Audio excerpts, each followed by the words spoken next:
And gentlemen, we have with us our honorable chief guest for the evening. We would like to extend a very, very warm welcome to Mr. Kapil Sibal. He is Honorable Union Minister for Law and Justice and Communication and Information Technology, Government of India. Let's give him a loud round of applause. Thank you so much, sir, for taking out your invaluable time and joining us this evening to Delhi NCR's Most Valued Educational Institutions Award. May we request Mr. Shwetanshu Jain to please felicitate Mr. Kapil Sibal. Sir, may we request you to please come up on stage.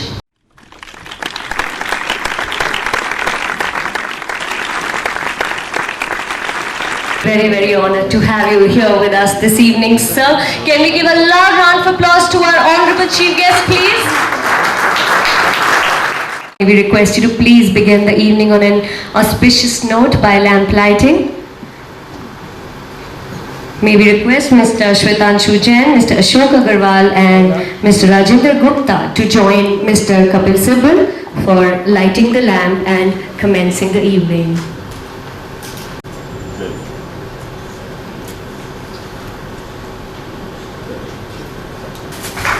This is the yearbook of Royal Grants, ladies and gentlemen, which is an effort to reward and recognize superior brands in their respective fields and give them a benchmark, a platform. Thank you so much, sir, for releasing the book. And now, sir, may we request you to please say a few words. Good evening, everybody. As I was coming in, I was listening to a very erudite intervention about the quality of higher education in this country.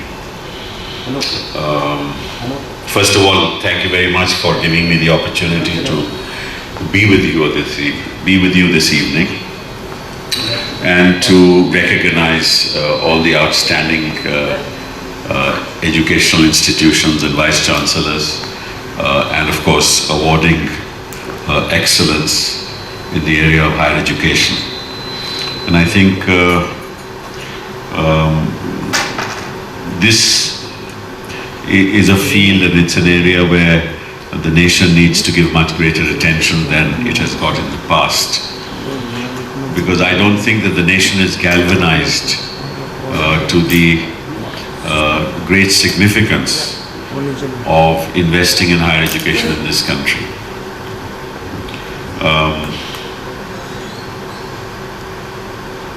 The gross enrollment ratio in higher education was being mentioned as I came in, and the amount of money that is the PhDs that are produced in the country as opposed to what is produced in the United States of America.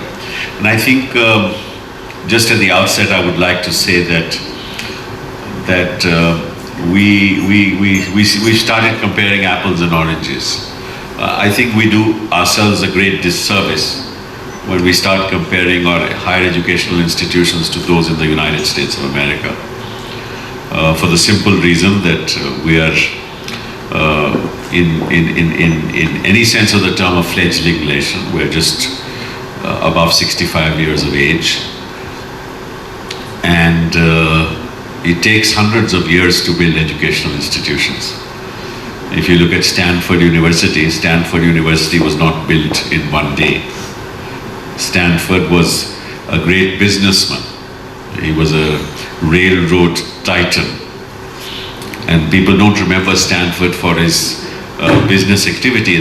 They remember Stanford for his investment in Stanford University.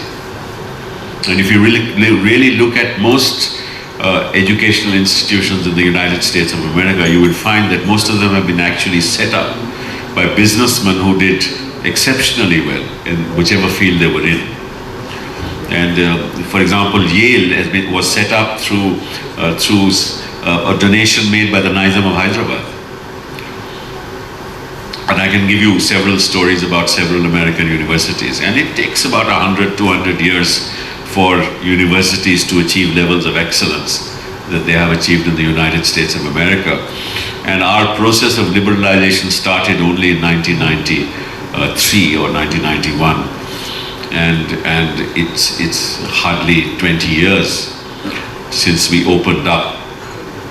And we start comparing what the Americans have done over 200 years with what we're attempting to do in less than 20 years.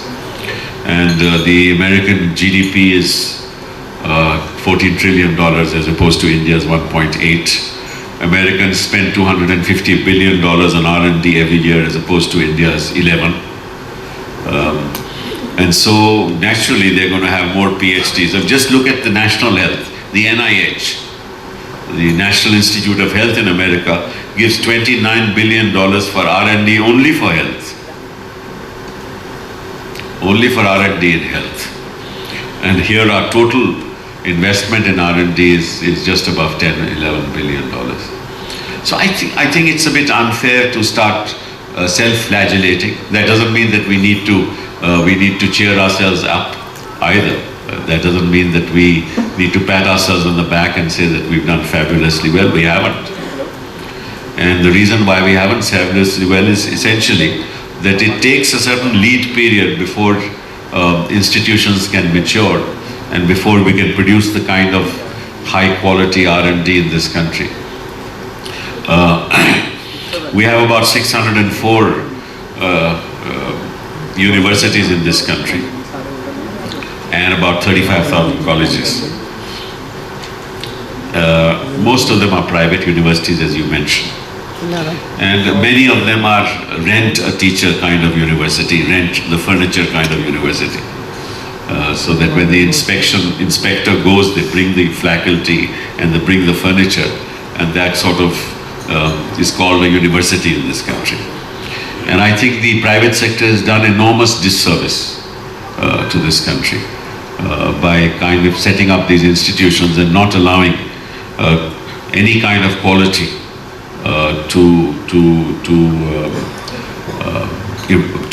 to emerge and let the institution grow. And part of the problem, of course, is that if you look at any American university, you will never find less than 10, 15, 20, 25, 30,000 students.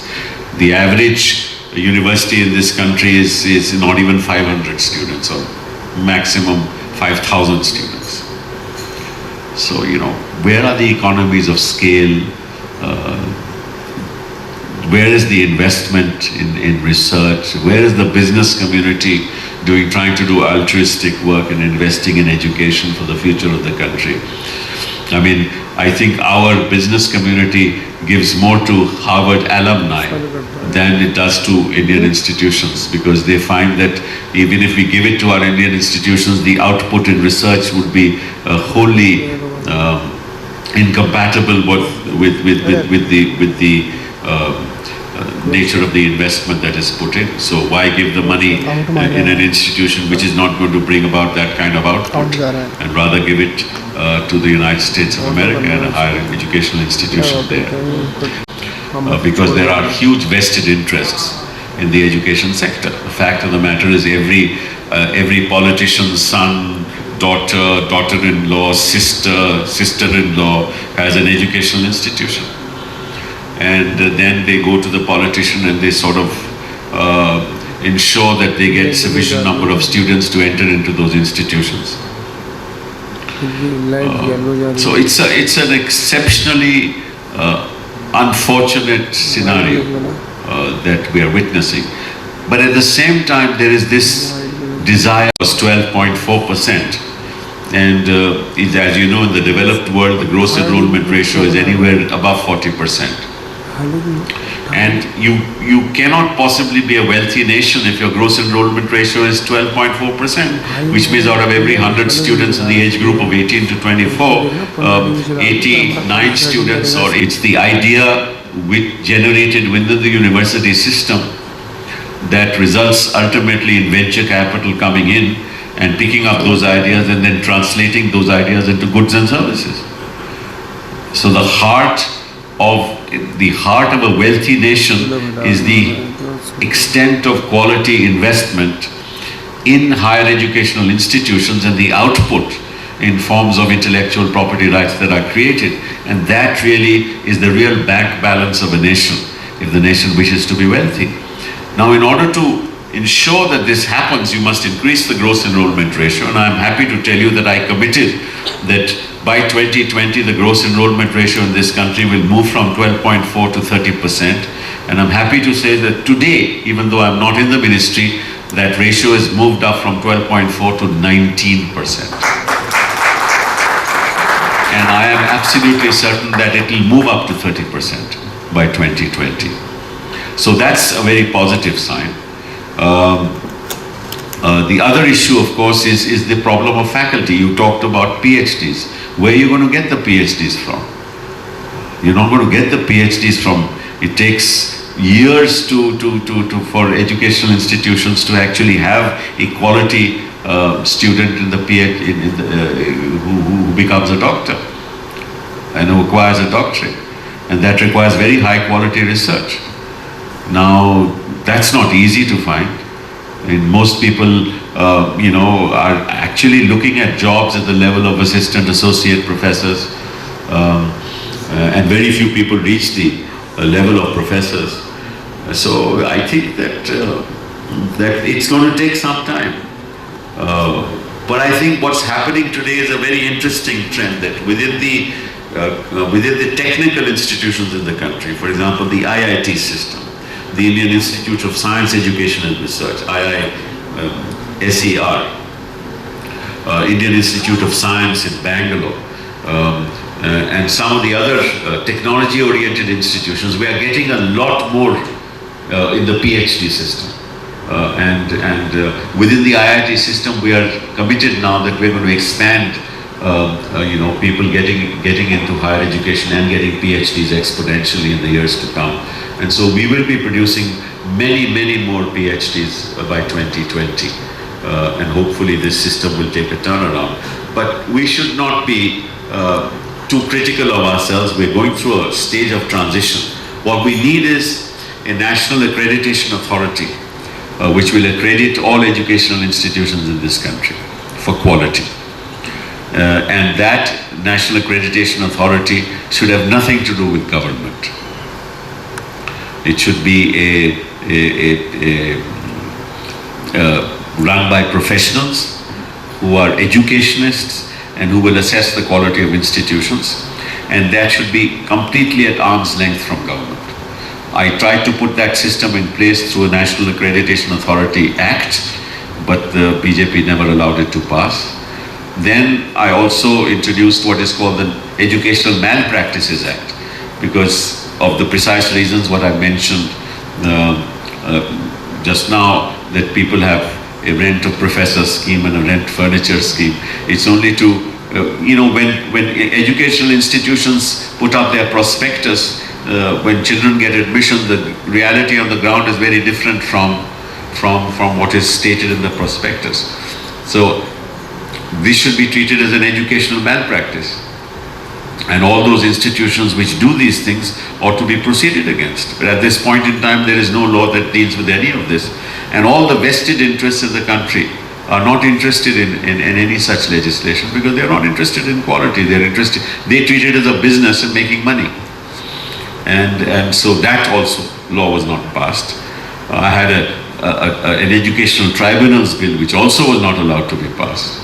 I wanted the foreign institutions to come in, the Foreign Education Providers Act, which was also not allowed to be passed. So if we have a national agenda to bring quality into education and the political class is not interested, then how do we then blame ourselves? The fact of the matter is, I want to know, and many of you academics are sitting here, how many academics in this country stand up and say what they believe in? And the answer to that would be not even 1%. How many of you actually stand up and say, this is what the country needs in higher education? Nobody. If the community itself does not stand up, then why should the community criticize the government? The community does not have a voice in this. It doesn't. How many of you have actually gone to political parties and said, what are you doing? This is the need of the hour for the nation. How many have done that? Very few do that. All these private, all these state universities, the vice chancellors are appointed by the chief minister in power. How many of you have protested? Nobody has protested. At least within the central centrally administered educational institutions, I set up a whole procedure by which the government has no say in the appointment, the choice of the Vice Chancellor. It is done by a process of experts, and we cannot go outside the list that is recommended by them. All my directors in the IIT system, all the Vice Chancellors, whether it was Dinesh or anybody else, or the GNU, were all appointed in this fashion. So, and I never knew any of them before they were appointed. But the point is that this can happen in central because I put something in place. In state universities, people actually, academics go, and I was actually very sorry to see some central university vice chancellors who were appointed before my time would come and touch my feet every other day. And I say that you are actually denigrating the office of the Vice Chancellor by coming and touching my feet. Anybody who does that is automatically disqualified as far as I am concerned. Because you must keep the dignity of the office. What is the point of a Vice Chancellor touching a politician's feet? I don't understand that. But this is the culture that you have in academics in this country. So then why criticize somebody else if the family itself behaves like this? I'm sorry, I mean, I didn't want to give a lecture on education, but I was provoked by a very erudite lecture that was been given. I just feel very, very anguished at the way in which the academic community in this country functions. I'm very anguished by the way at which the political establishment in this country functions. And I think that something drastic needs to be done if India needs to be a country that is recognized in education in the 21st century in the years to come. But congratulations for those of you who are going to be awarded for the levels of excellence that you've achieved, and thank you very much for inviting me. Well, at this moment, ladies and gentlemen, I think it's befitting to quote, it's a quote that I read somewhere very close to my heart. It says, "You were born to win and we were all born to win. But to be a true winner, you must plan to win, prepare to win, and expect to win." And this evening, ladies and gentlemen, is about winners. This evening is about each one of you sitting with us in this hall who have created a phenomenal brand in the field, in one of the most important fields, education. And let us begin by rewarding and recognizing the efforts of each one of you in the field of education. May we request you, sir, we are going to begin the awards ceremony. May we request you to please come up once again on stage. So the first award of the evening for the best engineering college in Delhi NCR goes to Panipat Institute of Engineering and Technology. May we request Shri Rakesh Dayalji from Panipat Institute of Engineering and Technology to please come up on stage.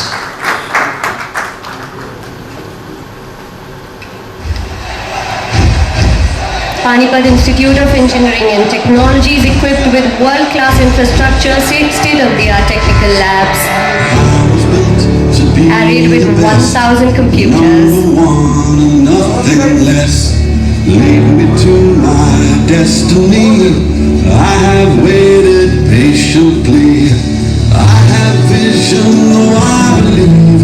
I know I can count. B-School Award and Award for Excellence in Education, Business Fair, and many, many more.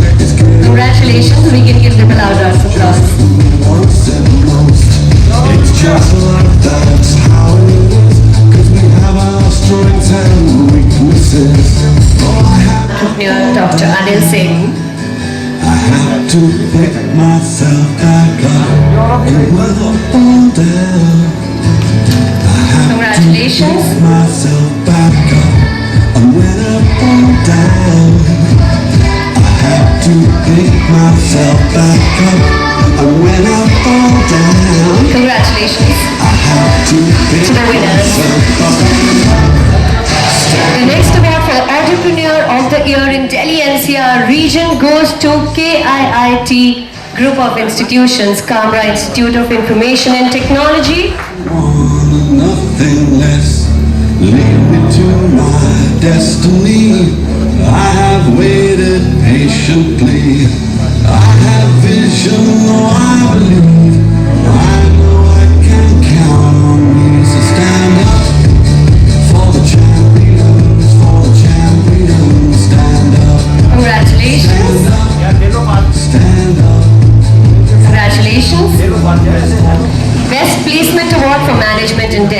NCR. Most Distinguished Educator Award for Dr. Rajiv Bharadwaj in Delhi NCR, and the Best Engineering College Award in Delhi NCR in the Greater Noida Zone. Congratulations to the winners.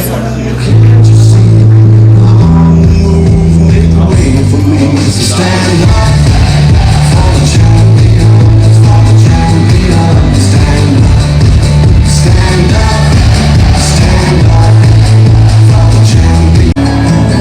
Congratulations to our winners. I have to pick myself. I think the applause should not end. Everybody, we can give the winners a loud round of applause. Thank you. Pick myself.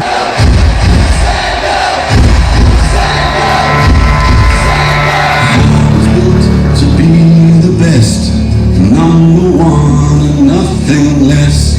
Lead me to my destiny.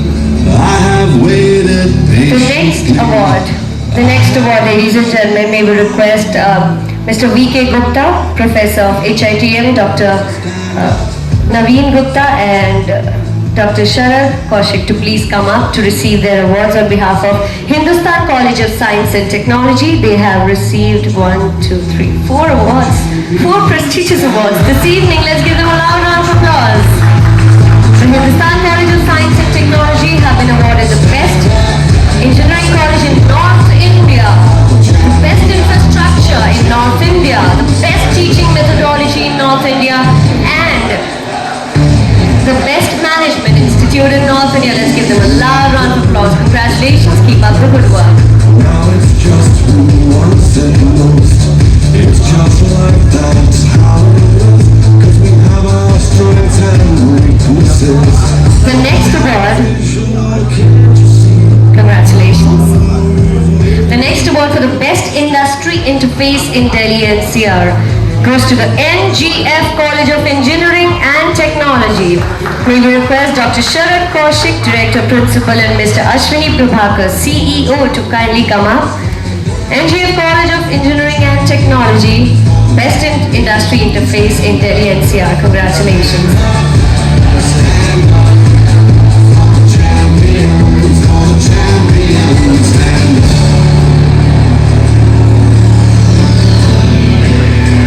Congratulations to the winners. And now, ladies and gentlemen, the next award for the Best Placement College in Delhi NCR and the Best Management Institute with International Facilities in Delhi NCR goes to IILM. We request Mr. Sunil Sharma from IILM to please come up. We can give him a loud round of applause. Congratulations, IILM Graduate School of Management, on winning 2 prestigious awards this evening. Keep up the good work.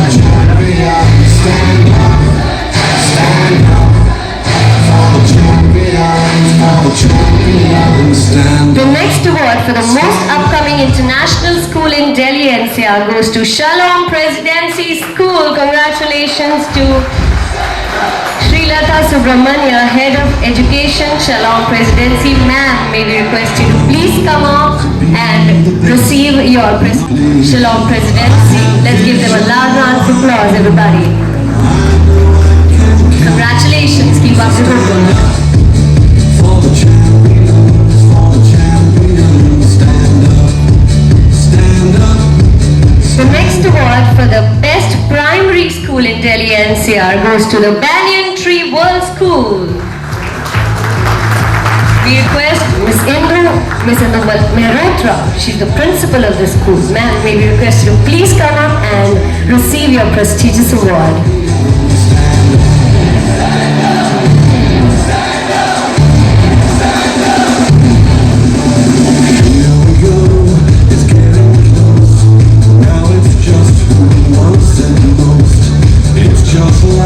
The next award for the best school with outstanding academics in Delhi NCR goes to APJ School, Noida.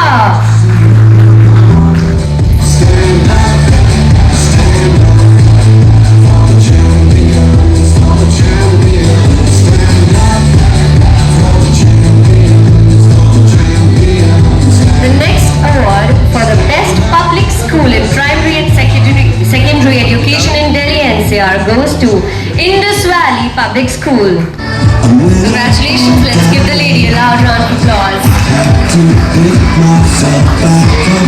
And when I fall down, The next award for the best computer education in Delhi NCR goes to the Delhi Institute of Computer Science and Education DICS, Mr. Abhishek Jain, Director of DICS. May we request you to please come up. Congratulations. stand up.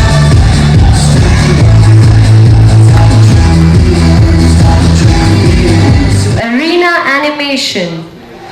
Cannot place, and may we request Dr. Prakash Keswani, Director, Arena Animation, to please come up and receive his prestigious award. Be the best. Kindly come up to receive her award.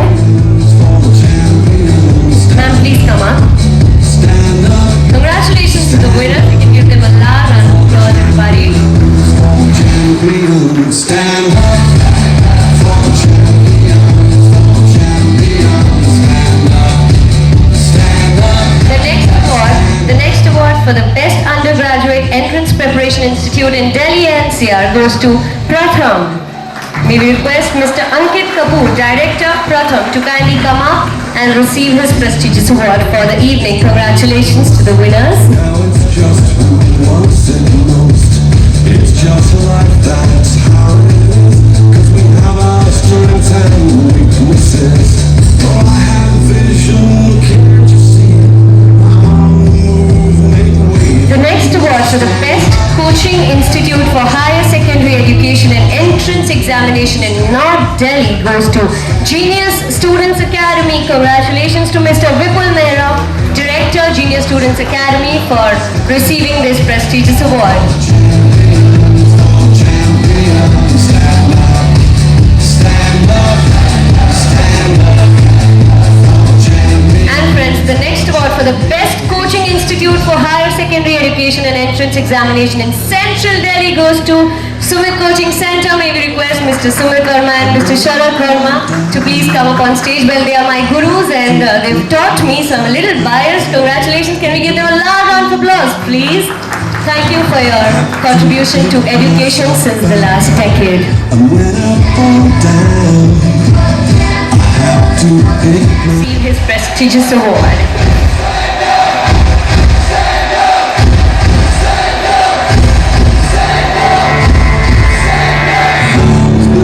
to be the best, number one. Good evening, ladies and gentlemen. Thank you so much for believing in us. I'm not going to take much of your time. Be rest assured about it. When we started this venture, I had a very vague idea how to go about it.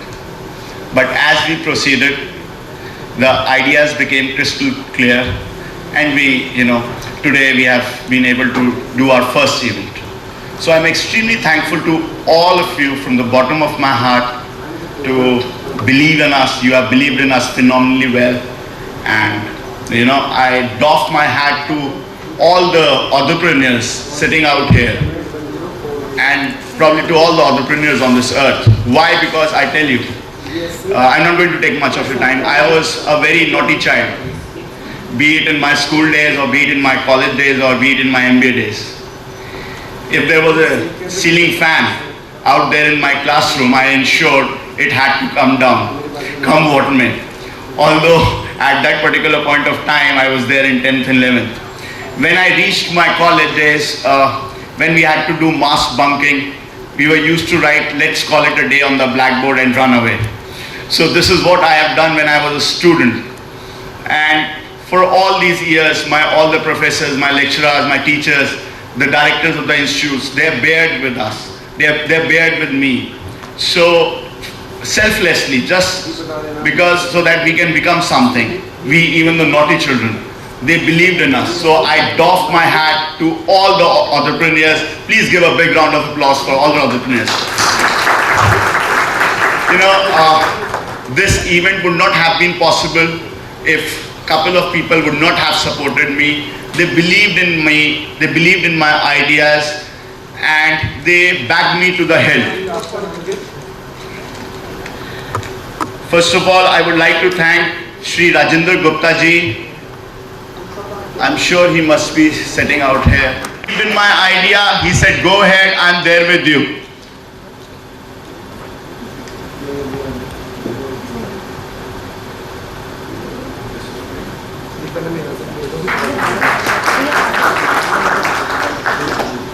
Mr. Ashok Agarwal, Dr. Sangeet Ragi, Deputy Dean Academics, Delhi University. Sir, if you can please come onto the stage.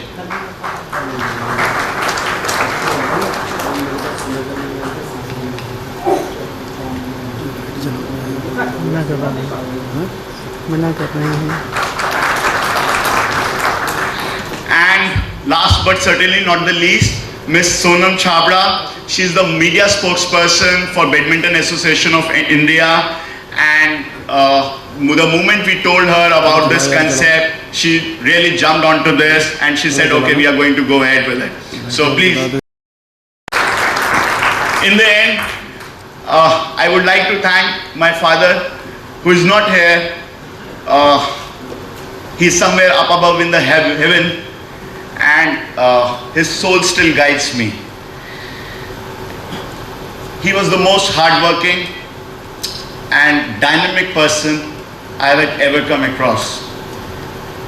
And his soul always tells me to take the righteous path, irrespective of the challenges which I face every now and then. In the same breath, I would like to thank my mother. I was the most naughty child. I failed in 8. People said, make him open the STD booth. He's good for nothing. She was the one who said, he's my Edison. So I thank her from the bottom of my heart, although we still have the difference of opinions, but I love her to the magnitude of infinity. Thank you very much, ladies and gentlemen. And now please enjoy the cocktail and dinner. Thank you so very much. Thanks a lot. Done.